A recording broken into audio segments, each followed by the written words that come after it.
네, 안녕하세요. 오늘 볼륨 12-28 일곱인, 일곱 나팔 심판, 성경 범위로는 요한계시록 8장부터 12장까지 말씀입니다.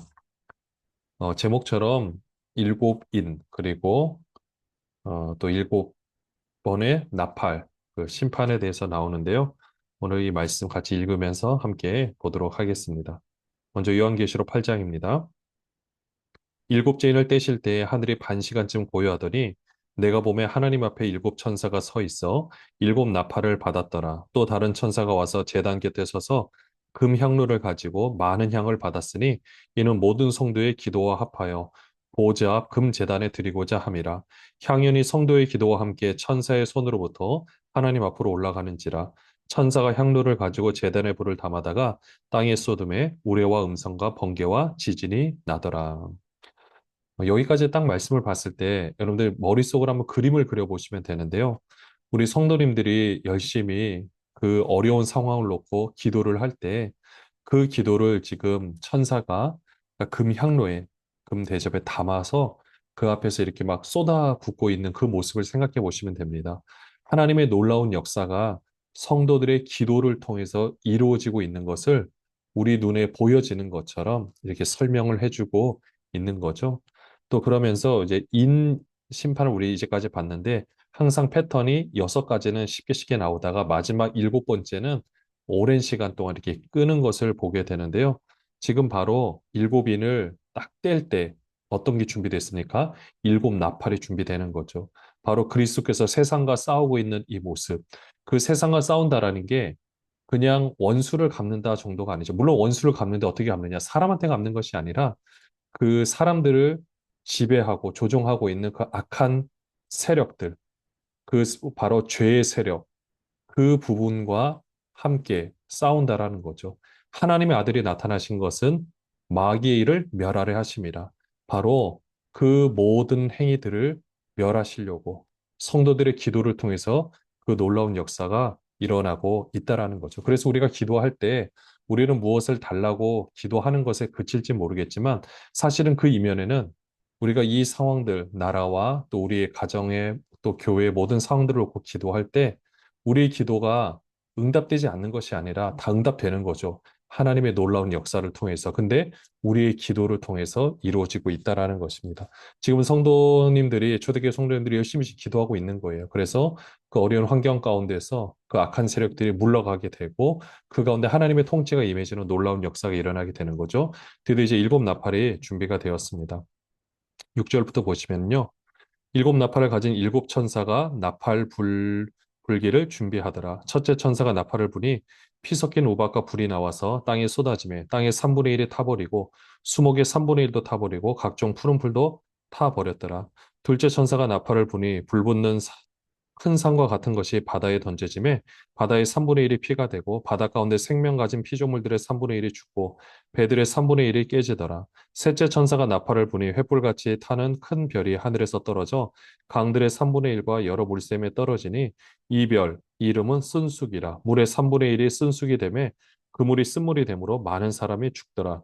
넷째 천사가 나팔을 부니 해 3분의 1과 달 3분의 1과 별들의 3분의 1이 타격을 받아 그 3분의 1이 어두워지니 낮 3분의 1은 비추임이 없고 밤도 그러하더라. 내가 또 보고 들으니 공중에 날아가는 독수리가 큰 소리로 이르되 땅에 사는 자들에게 화가 있으리니 이는 새 천사들이 불어야 할 나팔 소리가 남아 있음이로다 하더라. 이 전쟁의 상황을 생각해 보시면 됩니다. 그 전쟁의 상황 가운데서 그 계속해서 지금 이렇게 다 멸망당하고 있는 모습. 그러니까 지금 여기에서는 사람이 등장을 해서 사람을 타겟으로 하는 것 같지만 아까도 말씀드렸지만 그런 묘사를 통해서 우리가 알 수 있는 것은 하나님께서 지금 이 세상의 그 악과 싸우고 계신다라는 거. 누구의 기도를 통해서? 우리 성도님들의 기도를 통해. 이것도 막 독수리가 나타나는 그림, 우리가 그냥 영화 속에 보시는데 전쟁 영화 같은 거에 갑자기 독수리가 나타나서 막 소리를 내면서 하늘을 창공을 나르는 모습을 보면 여러분 그게 좋은 신호입니까? 굉장히 뭔가 이제 굉장히 큰 어려움이 닥쳤다라는 이 전조 그런 신호로 그런 이제 화면을 이렇게 보여줄 때가 있잖아요. 그렇게 생각하시면 됩니다. 아직 새 천사들이 불의 나팔 소리가 남은 거예요. 지금 앞에서 부르고 있지만 그 다음 앞으로 새 천사는 앞에 있는 것과는 비교가 되지 않는다. 엄청난 이제 그 나라 한 뭐 개인으로 보면은 거의 이제 멸망할 상황이 이르렀다. 한 나라로 봐도 그런 이르렀다라는 것을 알 수가 있죠. 9장에 보시면 다섯째 천사가 나팔을 불매 내가 보니 하늘에서 땅에 떨어진 별 하나가 있는데 그가 무저갱의 열쇠를 받았더라. 그가 무저갱을 여니 그 구멍에서 큰 화덕의 연기 같은 연기가 올라오매 해와 공기가 그 구멍의 연기로 말미암아 어두워지며 또 황충이 연기 가운데로부터 땅에 나오매 그들이 땅에 있는 정갈의 권세와 같은 권세를 받았더라. 그들에게 이르시되 땅의 풀이나 푸른 것이나 각종 수목은 해하지 말고 오직 이마에 하나님의 인침을 받지 아니한 사람들만 해하라 하시더라. 여기 보면 나오죠. 원래 황충은 담에서 곡식들을 싹 다 먹어치우는 겁니다. 근데 그 푸른 것들을 그냥 먹어치우는데 무서워요. 한번 탁 훑고 지나가면은 완전히 쑥대밭이 돼버리는 거죠. 근데 그렇게 하는 것이 아니라 어떻게 하느냐? 인침을 받지 아니한 사람들을 해하라 하시더라. 그러니까 이 모습을, 이 말씀을 통해서 알 수 있는 것은 하나님께서 그 이 세상의 악한 세력과 싸우고 계신다라는 것을 알 수가 있는 거죠. 5절 보시면 그러나 그들을 죽이지는 못하게 하시고 5달 동안 괴롭게만 하게 하시는데 그 괴롭게 함은 정갈의 사람을 쏠 때 괴롭게 함과 같더라. 그러니까 이걸 봐도 그런 범위조차도 하나님의 주권적인 섭리 아래 있다라는 것을 우리에게 알려주고 있습니다. 그날에는 사람들이 죽기를 구하여도 죽지 못하고 죽고 싶으나 죽음이 그들을 피하리로다. 황충들의 모양은 전쟁을 위하여 준비한 말들 같고 그 머리에 금 같은 관 비슷한 것을 썼으며 그 얼굴은 사람의 얼굴 같고 또 여자의 머리털 같은 머리털이 있고 그 이빨은 사자의 이빨 같으며 또 철 호심경 같은 호심경이 있고 그 날개들의 소리는 병거와 많은 말들이 전쟁터로 달려 들어가는 소리 같으며 또 정갈과 같은 꼬리와 쏘는 살이 있어 그 꼬리에는 5달 동안 사람들을 해하는 권세가 있더라. 그들에게 왕이 있으니 무적행의 사자라. 히브리어로는 그 이름이 아바돈이요. 헬라어로는 그 이름이 아볼론이더라. 봐도 굉장히 무시무시하죠. 그 막 군단들이 준비가 되어 있는데 그 군단들이 쫙 서 있으면은 정말 막 너무 두렵고 떨릴 것 같아요. 그러니까 그런 군대들이 이제 딱 전쟁을 앞두고 있다. 이런 모습으로 생각하시면 됩니다. 그러나 그러니까 이런 거죠. 지금 순교를 당하고 어려움을 당하고 있는 우리들의 입장에서 하나님은 과연 우리를 보고 계시는가? 우리의 고통을 알고 계시는가? 신원하고 계시는가? 이런 질문에 사실 답이 될 수가 있는 겁니다. 눈에 보이진 않지만 하나님께서 지금 그 군대를 예비해서 다 구해 주려고. 근데 구해 주는 게 우리 편으로 생각했을 때 그 로마를 없애고 우리를 구해주는 그런 개념이 아니라 그런 모든 죄악들, 어떻게 보면 순교자로서 죽기도 하지만은 그렇게 해서 그 영혼들을 구원시키는 귀한 일에 우리를 쓰고 있다라는 거죠. 그런 군대가 있다라는 것을 우리에게 알려주고 있는 거죠. 12절에 첫째와는 지나갔으나 보라 아직도 이후에 화 둘이 이르리로다.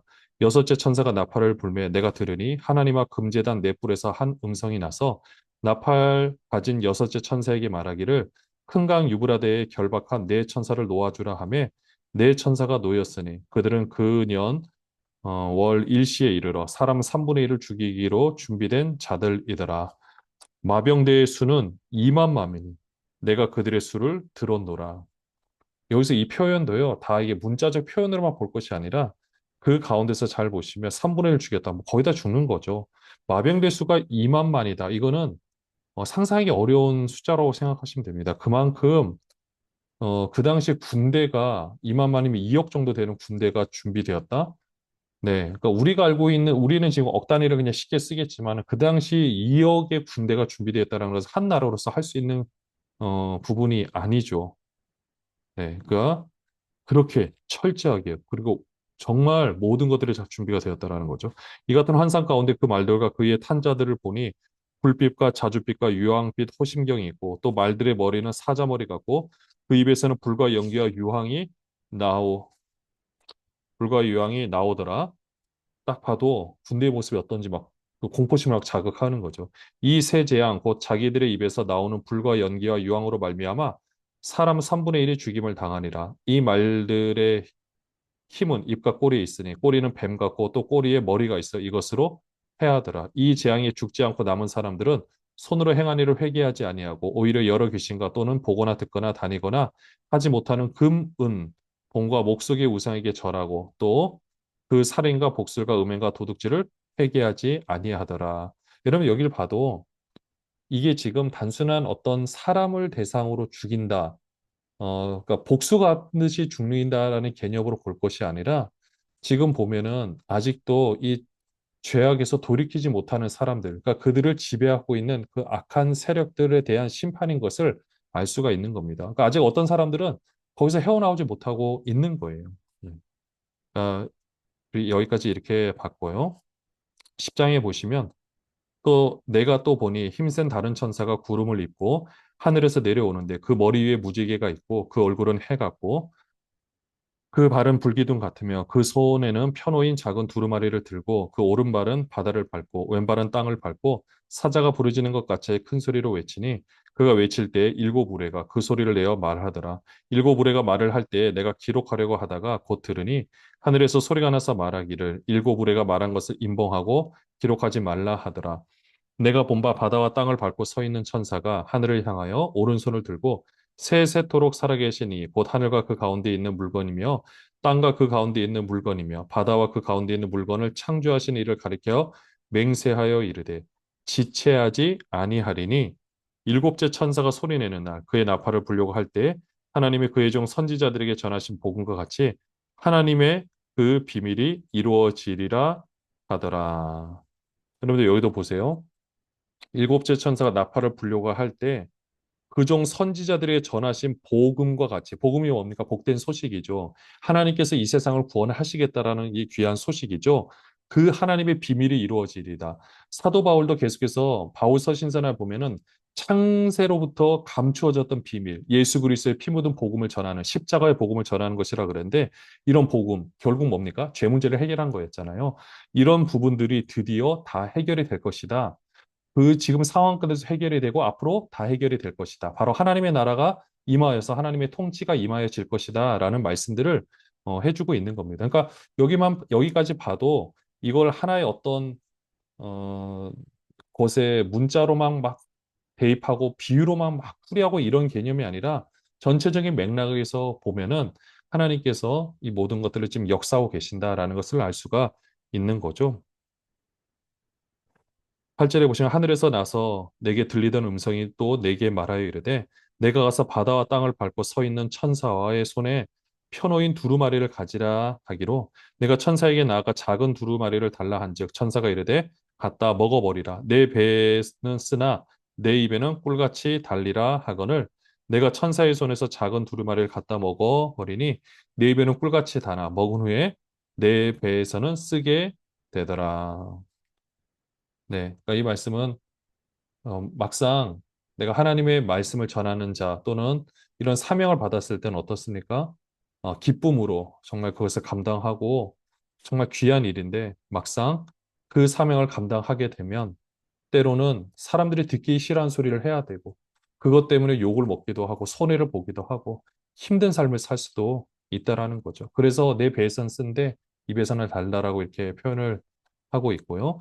그가 내게 말하기를 내가 많은 백성과 나라와 방언과 임금에게 다시 예언하여야 하리라 하더라. 어떻게 보면은 예언이란 게 옛날에는 미리 예자를 써서 미리 하나님의 말씀을 하는 거라면 지금 이제 맡을 예자를 쓰죠. 하나님의 말씀을 맡은 자로서 그 시대 가운데 행하는 거. 그래서 쉽지가 않은 거죠. 그래서 세상에서는 목회자의 삶을 보면서 치근하다, 뭐, 왜 그렇게 사느냐, 뭐, 이렇게 사실 말씀들을 많이 하실 때가 있어요. 근데 자세히 생각해 보면 그러니까 사명을 주셨기 때문에 그 말씀대로 살아내려고 네, 주신 사명 가운데 살아가는 겁니다.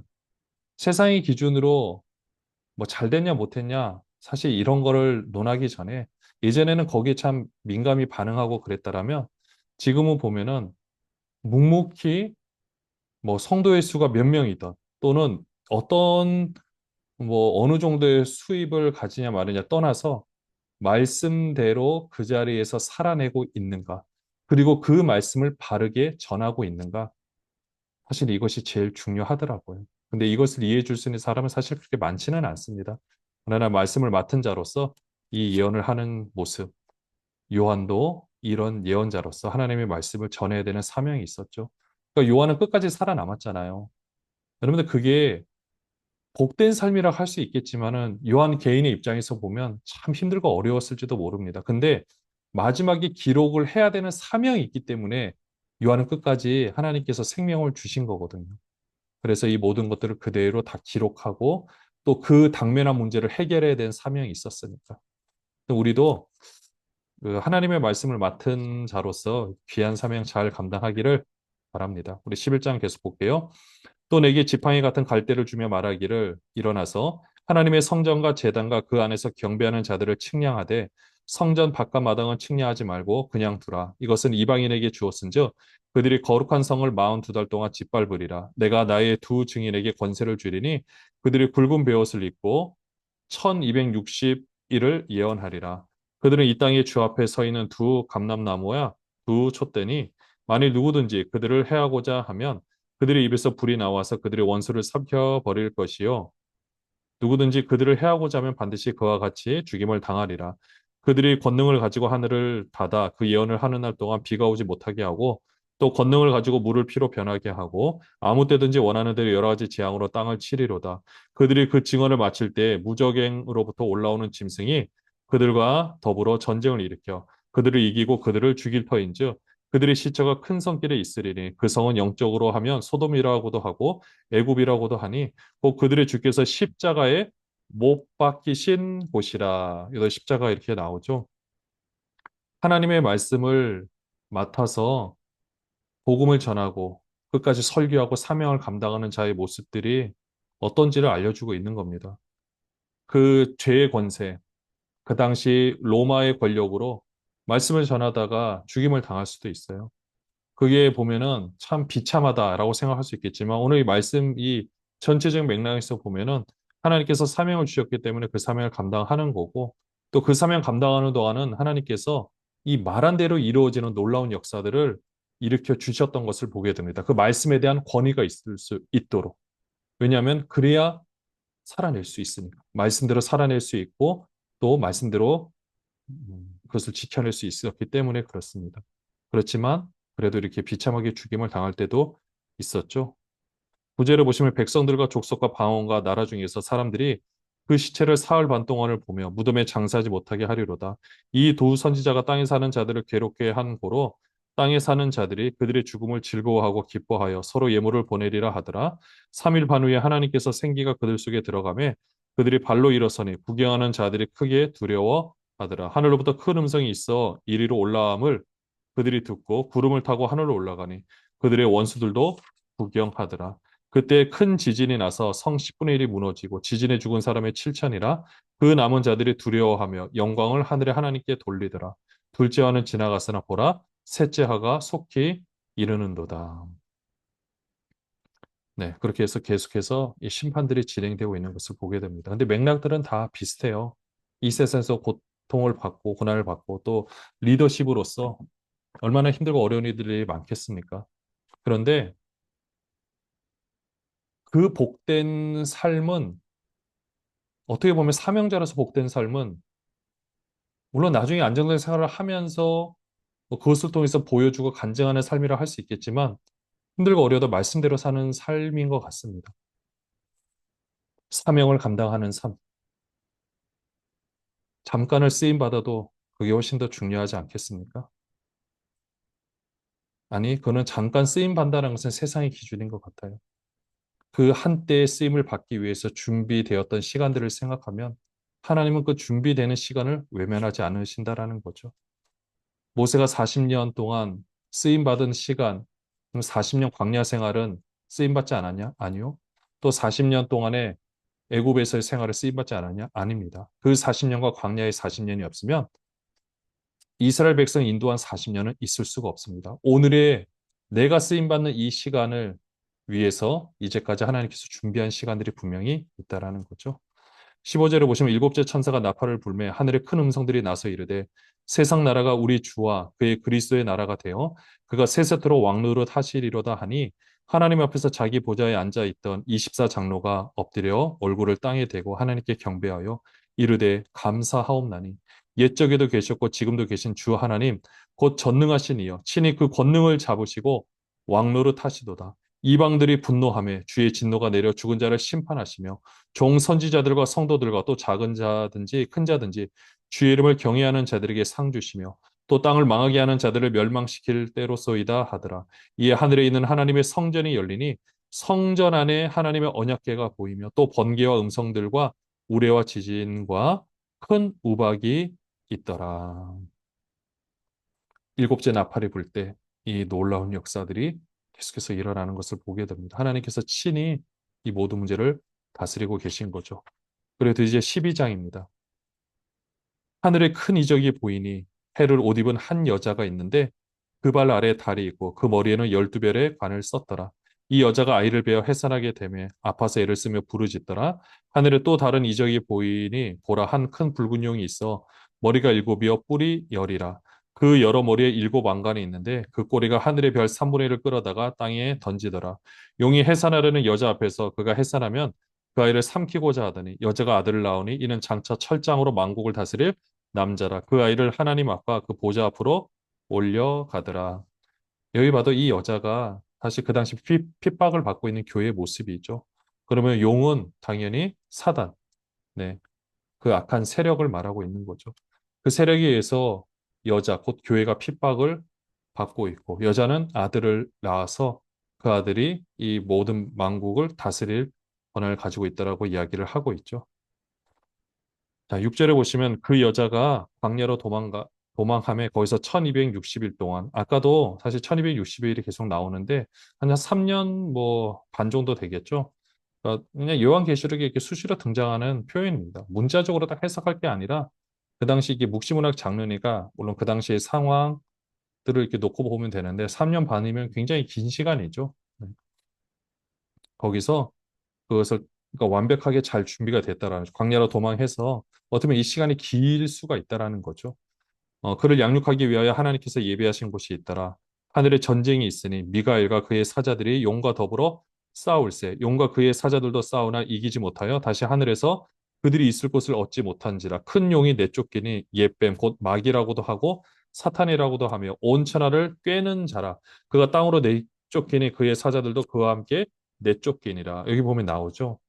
악한 세력이 하늘에 있지 못하고 쫓겨남을 당한 거예요. 그래서 이 세상에 어떻게 보면은 이 세상의 임금으로서 그 본인을 믿고 다른 사람들에게 권한을 줄 수가 있겠죠.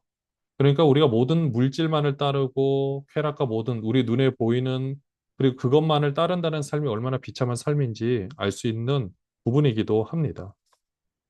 자, 그렇게 내쫓겨서 어떤 걸 할까요? 10절에 내가 또 들으는 하늘의 큰 음성이 있어 이르되 이제 우리 하나님의 구원과 능력과 나라와 또 그의 그리스도의 권세가 나타났으니 우리 형제들을 참소하던 자, 곧 우리 하나님 앞에서 밤낮 참소하던 자가 쫓겨났고 네, 계속해서 참소하는 거죠.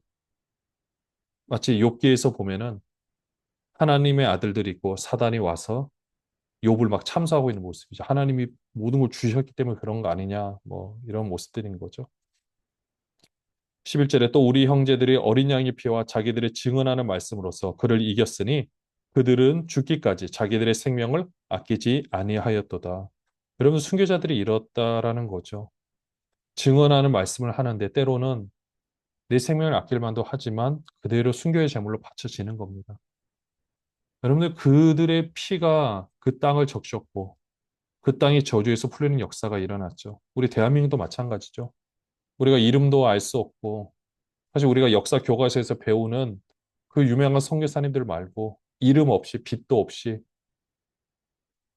죽어갔던 수많은 순교자들이 있었고 그들의 헌신이 있었기 때문에 그들이 생명을 아끼지 아니했기 때문에 오늘 우리도 이 자리에 있을 수 있다라는 겁니다. 어떻게 보면 우리도 우리 삶 가운데 내가 고난이라고 생각하는 부분들이 힘들다고 생각하는 부분들이 그 시간들을 통해서 그 누군가에게 진짜 예수 그리스도의 피 묻은 복음을 전해줄 수 있는 통로가 된다라면 하나님께 복받은 인생이라고 할 수가 있습니다. 우리가 거기에 초점을 맞추고 살아가는 것이 중요한 것 같습니다. 12절에 그러므로 하늘과 그 가운데 거하는 자들은 즐거워하라. 그러나 땅과 바다는 화 있을진저 이는 마귀가 자기의 때가 얼마 남지 않은 줄을 알므로 크게 분내어 너희에게 내려갔음이라 하더라.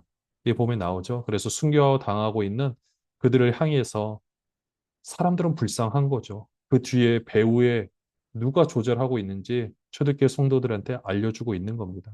때로는 우리 주위의 사람들을 봤을 때 그 사람을 미워할 것이 아니라 여러분들 그 사람이 그 미워하는 행동을 할 수밖에 없는 안타까운 이유와 그리고 그 뒤에 배후에 누가 역사를 하고 있는지 우리를 함께 살펴볼 수 있어야 하는 겁니다.